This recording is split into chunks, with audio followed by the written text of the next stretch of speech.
ये कुछ प्रतियोगी परीक्षाओं के लिए महत्वपूर्ण प्रश्नों पर विचार किया जाए, क्योंकि इस समय तमाम प्रतियोगी परीक्षाएं आने वाली हैं।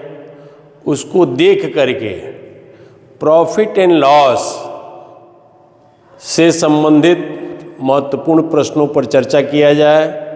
तो आइए देखा जाए। प्रश्न है, श्यामपट्ट पर लिखा हुआ कि 12 यानी 12 वस्तु का जो क्रय मूल्य होता है वो 10 वस्तुओं के विक्रय मूल्य के बराबर होता है।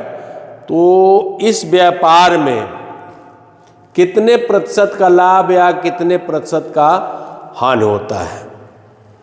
प्यारे बच्चों, जब भी इस तरह के प्रश्न आए कि इतने का क्रय मूल्य, इतने का विक्रय मूल्य, या इतने का विक्रय मूल्य, इतने का क्रय मूल्य, तो प्रश्न को जब आप ध्यान से पढ़ेंगे तो इसमें पाएंगे कि मोटा मोटी जो प्रश्न दिया हुआ है इसको इत्मीनान से पढ़ेंगे तो दिमाग में ये बातें आएंगी कि इसमें न कहीं क्रय मूल्य दिया हुआ है, न इसमें कहीं विक्रय मूल्य दिया गया है, सिर्फ और सिर्फ शर्तें दी गई हैं। तो जब भी इस तरह के प्रश्न आ जाए और क्रय और विक्रय उसमें दिया न हो, तो उस परिस्थिति में आप दिमाग से काम लेते हुए दिमाग में ही आप एक का क्रय मूल्य आप मान लेते हैं तो सीधे दूसरे का विक्रय मूल्य प्राप्त हो जाएगा। तो एक सामान आपने खरीदा और दूसरा सामान विक्रय हो गया, यानी उसका भी मूल्य प्राप्त हो गया।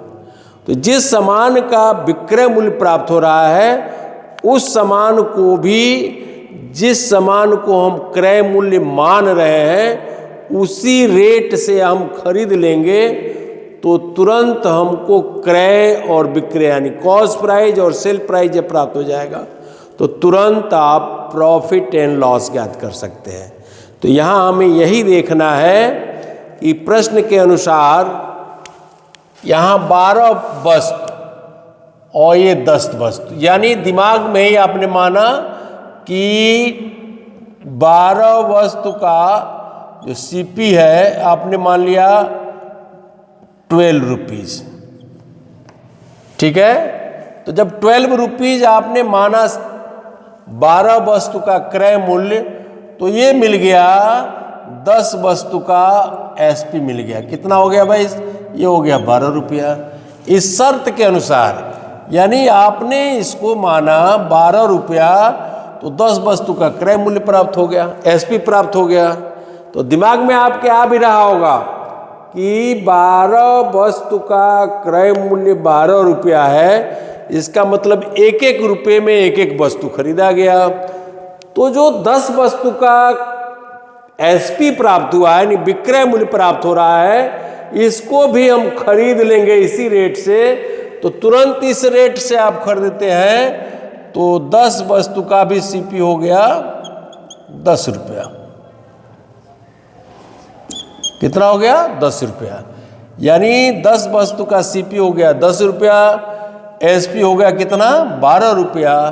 तो देखने से भी लग रहा है कि इस व्यापार में प्रॉफिट हो रहा है, तो तुरंत प्रॉफिट निकालेंगे तो हो जाएगा 2 रुपीज़, और प्रतिशत में प्रॉफिट निकाल देंगे तो हो जाएगा 2/CP 10 × 100। यानी आप चाहें तो इसको आप मौखिक हल कर सकते हैं। 20% का क्या हो गया? प्रॉफिट हो गया। फिर ध्यान दीजिएगा कि सीपी आपने माना 12 रुपीज़, तो वो शर्त के अनुसार इसका एसपी प्राप्त हो गया 12 रुपीज़। और एक एक रुपया में सामान खरीदे हैं तो एक एक रुपये में 10 सामान खरीदेंगे तो 10 रुपया क्रय मूल्य हो गया। और पहले ही हम लोग को मिल गया है विक्रय मूल्य, तो लाभ बटा क्रय मूल्य गुणे 100 बराबर 20% हुआ। देखने से, समझने से ये मौखिक आप दिमाग में रख सकते हैं कि 12 वस्तु को 12 रुपये में खरीदा गया, तो 10 वस्तु को उतने ही में बेच दिया गया, तो 2 रुपया मिला, और 10 वस्तु को खरीदा 10 रुपये में, तो 10 रुपया हो गया, 2 रुपये का प्रॉफिट हो गया। शर्त और इसके फार्मूले पर आप हल करते हैं, तो ये फार्मूला है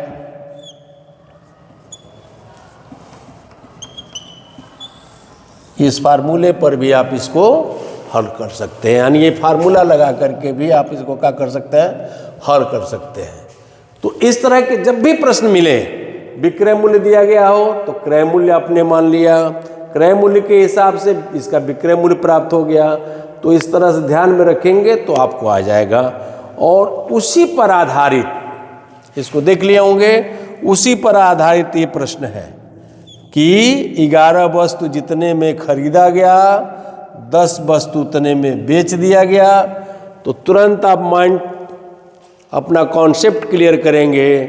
तो आपने 11 वस्तु का 11 रुपया मान लिया, तो इसका एसपी प्राप्त हो गया 11 रुपया। और दिमाग में ही आपको मानना है कि भाई 1-1 रुपये में एक सामान खरीदा गया, तो 10 रुपये में हमने खरीद लिया, तो 10 रुपये में खरीदा और 11 रुपये में क्या कर दिया, बेच दिया, तो 1 रुपये का प्रॉफिट हो गया। तो कैसे प्रॉफिट परसेंटेज में निकालेंगे, आप खूब आराम से इसको क्या कर सकते हैं, निकाल सकते हैं।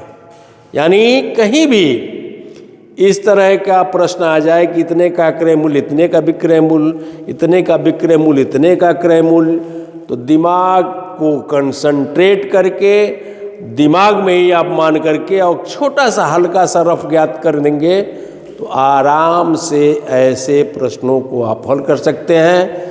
निश्चित रूप से ऐसे प्रश्नों को आपको देखना है, तो हमारा प्रतियोगी परीक्षाओं के लिए कहा जाए तो YouTube चैनल है कलिंद नवोदय सैनिक क्लासेस।